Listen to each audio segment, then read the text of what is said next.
Hello YouTube, welcome again to my channel. As you all know by now, I'm a Jamaican, so sometimes I will talk about things that's happening in my country. Now, it is said in the news that these guys who are extortionists, they sent a note to a contractor that was working on the highway to build the highway. I think it's in St. Thomas, if I'm not mistaken. And they were saying that they want $100,000 every 2 weeks. You know, they had to shut down that project because of this letter. This is what is happening in my country, Jamaica. And it's a disgrace. And you know why I say it's a disgrace? Because this doesn't happen anywhere else in the world. If you've got a good government and you've got a good police force and military, how in the world you allow gunmen and extortionists to run your country like that? Huh? How can you allow something like that? Because I listened to their response. Their response was to shut down the project and stop working. Now, to me, that's the lousiest, the dumbest response ever. And that's why these guys are so bold. These extortionists are so bold, because they can do stuff like that and send everybody in panic. Now, what I would do if I was in the government or one of those commissioners, I would simply say, act as if you're agreeing with it, comply, and when you comply, you try to track, maybe you put a tracker in some of the money, or you do some way of tracking the individual who comes to collect the money, see how they collect it, try to find how these guys, where is the connection coming from. Is that so hard to do, Jamaica? Is that really so hard to do? Where is the brain? Where's the thinking, guys? Come on, man. It's enough crap in that country.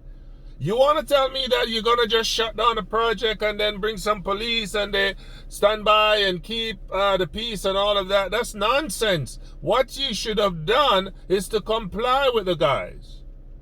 Track them down. Or hold on to those who came to collect the money.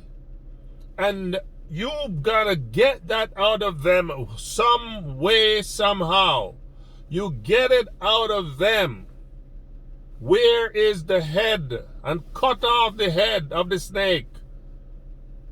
It's about time that you guys stop using one method to fight crime, man. Oh my gosh, you guys are impossible.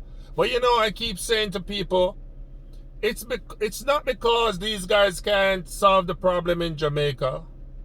It's not because the government cannot solve the problem in Jamaica. It's because in the government, there are a lot of corrupt people.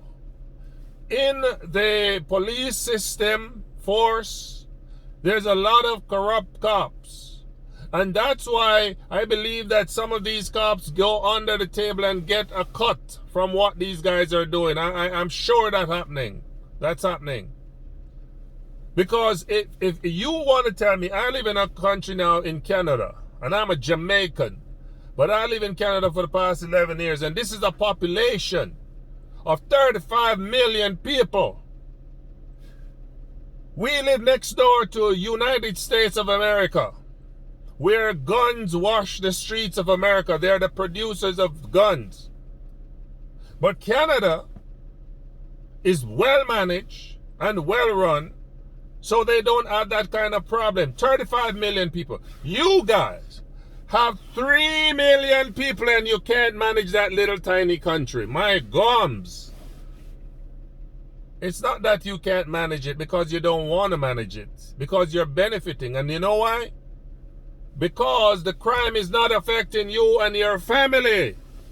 When these guys do their thing, it's against each other. black on black crime.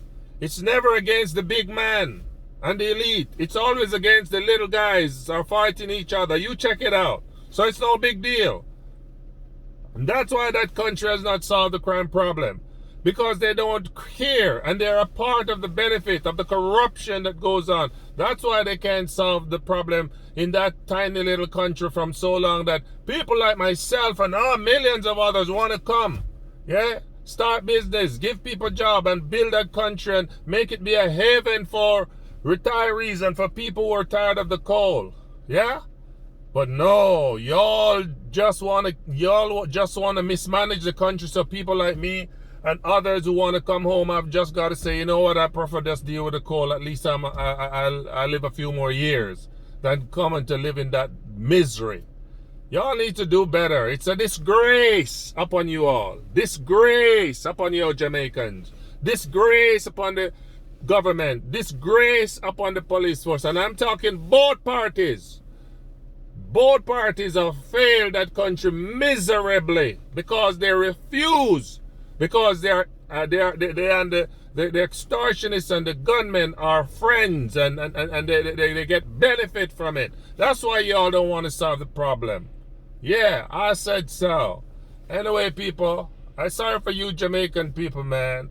You got to live under that crap, you know, and it's a real shame that people, decent people, want to come home and build that country. We can't come home with under that horrible, mismanaged country. Y'all take care until I see you next time. Bye-bye.